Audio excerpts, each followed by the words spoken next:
100%. And then I guess that leads into Domingo Herman Well, that didn't with help the our sticky case. stuff Yeah. So Herman goes because three perfect yeah, in this that game too, and the Yankees rallied to get a bunch of runs off of Gossman. Like that was a really good inning.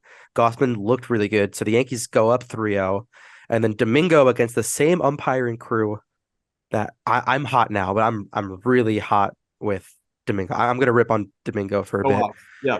against the same umpiring crew that he had an issue with last time that he was lucky to get away with. We defended him a little bit because there might be language stuff. There could be him misinterpreting. He goes against the same umpiring crew that gave him an issue the last time he got in trouble for sticky stuff and stayed in. And he went out from the dugout. And I know the umpires are just saying this because they said it about Scherzer and about Domingo. Had the stickiest hands I've ever felt Yeah. going out. Immediate ejection. But it's like Domingo No has to better. be the stupidest Yankee in a long time.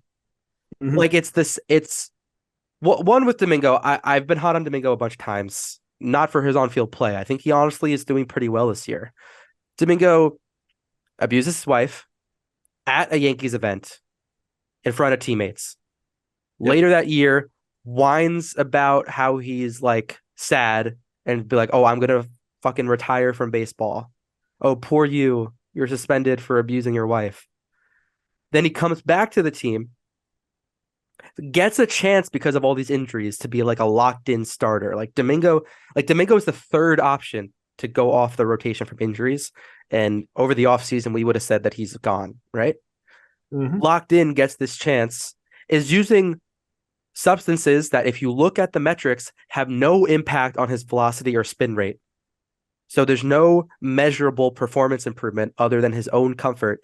Gets in trouble by an umpiring crew, is lucky to go back out, pushes the line in that game, knows the same umpiring crew is coming out and makes the same mistake, does After the they warned same him. thing. They Yep. warned him twice.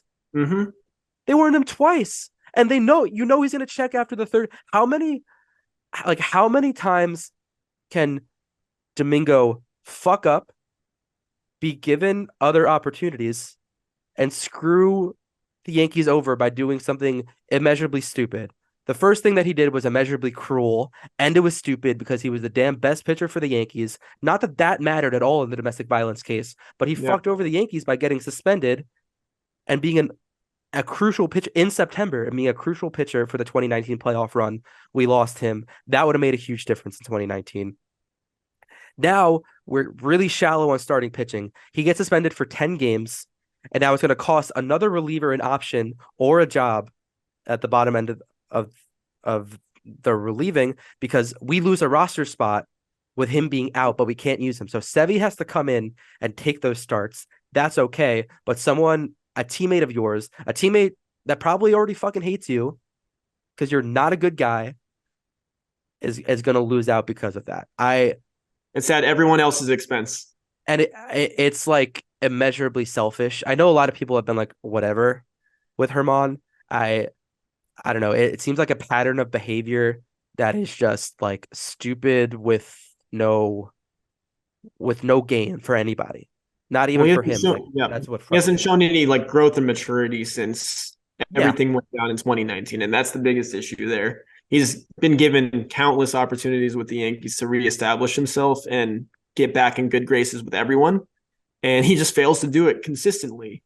So eventually you have to cut ties, and I think that he's giving them a pretty good reason to do it now. It just sucks because, like you But the alluded to Yankees need him earlier, now. exactly. And he's been our second or third, probably our second best pitcher Second this best. entire time. And that really is a bummer because it was something that was so easily preventable. So It's they just have so a lot dumb. of Like decisions to make.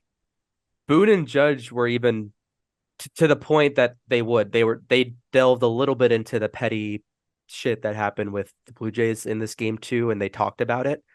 But neither of them even said a sentence to defend their teammate. And that's what Aaron Boone does, like defends his Yep. players. And that's what a captain like Aaron Judge as a captain is there for. He'll be like, I always back my guy, maybe I talk to him, like he's done that with Hicks a few times. And who's coming at the defense of Domingo? That it's screw the team over for no reason. Shout out to the Yankees bullpen, man. Yankees went Herman. Oh, also, it fucked up Ian Hamilton, who's been Yeah, no, awesome. So literally, Hamilton has all the time in the world to come into the game, but what are you going to spend a 25-minute doing his full warm up? Domingo was perfect through three, so no reliever. Like Hamilton might start stretching if dude, I Domingo mean, gets two base runners on. Like he was not coming out of the game anytime soon. sixth inning at the earliest is like what you're feeling at that point. Exactly. So Ian Hamilton's probably down two packs of Skittles in Yeah, the bullpen come that third inning just to get his energy up. little insulin spike. Yeah. He comes in, he gets two outs and gets hurt. So now Ian Hamilton's gone for what sounds like 4 to 6 weeks at this point. Yeah, So yeah, really. Hamilton's gone. Then Marinaccio comes in.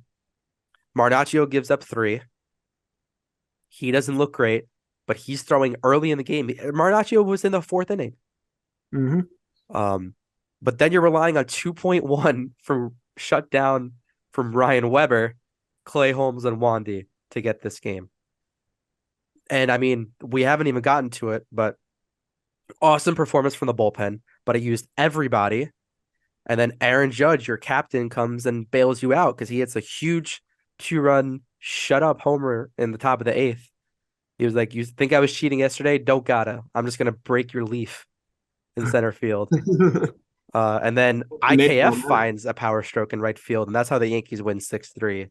But Domingo put us in the worst possible situation for that game and for the next 10 games. But credit, like we've spoken about, the Yankees' resilience here has been awesome. Web Dog has been tough as nails. He you say what you want about his stuff, say what you want about his delivery, say what you want about him. He has not been an issue for the Yankees at all in the last 2 seasons since he's come up. It's not his fault that he's typically put in for garbage time, but he's even proven at this point that he's not going to blow away anyone. He's not going to overpower you, but he's going to keep a team in it. He's going to throw strikes and he's going to force somehow weak contact. He's that guy in men's league that you don't want to face because you see the ball so well and you just can't barrel it up for whatever reason. He's just that kind of guy, and every team needs one of those motherfuckers. It's really like nice to see, but also like you said, Ian Hamilton getting injured. He was the heartwarming story of this season. Essentially, like he was the diamond in the rough that came up out of nowhere after going through so much adversity, getting rocked in the face by a baseball, having his jaw completely refractured or whatever. He had it all repaired, and then like gets shit from people about how weird he looks, and he performs like a god. He was a godsend to this bullpen, and then it's like brutal. Yeah, Domingo has put us in a really tough spot, but the way that this team has managed to persevere through that, the fact that they won 3 out of 4 this series is huge because we don't really know what the next 6 games is going to look like.